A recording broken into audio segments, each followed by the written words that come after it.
Northern India जहाँ मैं रहता हूँ ये एक हाई प्रिवेलेंस स्टोन बेल्ट है। कहने का मतलब है कि यहाँ पर किडनी और यूरिनरी ट्रैक्ट में पथरी की समस्या काफ़ी आम है। पथरी की समस्या के बारे में आज हम डिटेल में बात करेंगे और हम बात करेंगे कि इसके इलाज के लिए हमारे पास कौन कौन सी पद्धतियाँ उपलब्ध हैं।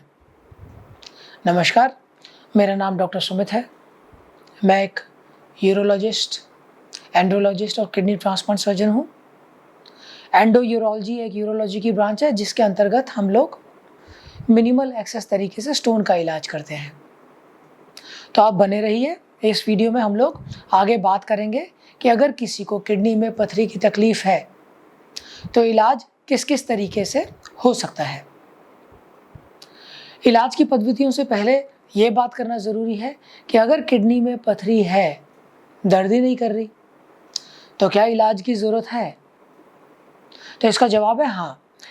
अगर किडनी में पथरी पड़ी हुई है तो ये over a long term kidney के फंक्शंस को ख़राब कर सकती है, बार बार इन्फेक्शन कर सकती है। तो आपको चाहे किडनी की पथरी दर्द नहीं भी कर रही है, इलाज करवाना बहुत ज़रूरी है। किडनी की पथरी का इलाज कब करवाना चाहिए या सर्जरी कब ज़रूरत होती है?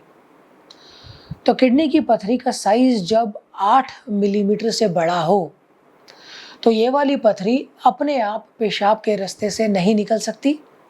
अब आपको इसका इलाज करवाना ज़रूरी है ताकि इससे निजात मिल सके। किडनी की पथरी के लिए 4 मुख्य तरीके के इलाज हैं, उसके बारे में बात करते हैं। पहला इलाज होता है मेडिकल थेरेपी। मेडिकल थेरेपी का मतलब है कि जब किडनी की पथरी का साइज़ छोटा है तो हम दवाइयों के माध्यम से या तो इस पथरी को गला दें या ऐसी दवाइयाँ दें जिससे ये पेशाब के रास्ते से अपने आप फिसल के निकल जाए। जिस रीजन में मैं रहता हूँ, इंडिया के नॉर्दर्न इंडिया, यहाँ पर जो स्टोन्स बनते हैं वो कैल्शियम ऑक्सलेट नाम के पदार्थ से बनते हैं। ये वाले स्टोन्स दवाई से नहीं गलते। अगर स्टोन्स यूरिक एसिड के बने हुए हैं तो ये दवाइयों से गल सकते हैं। तो ऐसे स्टोन्स के लिए हम लोग पीने की दवाइयाँ देते हैं जो यूरिनरी एल्कलाइजर्स होते हैं और ये पथरी को गला देते हैं किडनी के अंदर ही। दूसरी मेडिकल थेरेपी होती है अल्फा ब्लॉकर्स, जो हम देते हैं जब किडनी की पथरी किडनी से फिसल के किडनी की पाइप में फंस गई है। तो ऐसी दवाइयों के माध्यम से किडनी की पाइप खुल जाती है और पथरी के अपने आप नीचे गिर जाने की संभावना बढ़ जाती है। ये तो हुई मेडिकल थेरेपी। सेकेंड थेरेपी की बात करें, इसको कहते हैं ESWL या एक्स्ट्रा कॉर्पोरियल शॉकवेव लिथोट्रिप्सी। ये वाली इलाज की पद्धति आज से लगभग 15 साल पहले आई थी, जिसमें मरीज़ को सिर्फ एक एक्सरे की मशीन में लेटना है। एक्सरे से देख के हम स्टोन को टारगेट करते हैं। टारगेट करने के बाद शॉक्स उस स्टोन पे मारे जाते हैं बाहर से ही, बिना शरीर में कोई भी औजार डाले, और ये शॉक के माध्यम से ये पत्थर टूट जाता है। टूटने के बाद इसके अपने आप पेशाब के रास्ते से निकलने की संभावना बढ़ जाती है। ये वाली पद्धति पहले बहुत ज़्यादा पॉपुलर हुई थी, पर धीरे धीरे करके पता लगा कि जो स्टोन्स हार्ड होते हैं, जैसे कि कैल्शियम ऑक्सलेट या कैल्शियम फॉस्फेट के स्टोन, ये शॉकवेव से नहीं टूटते।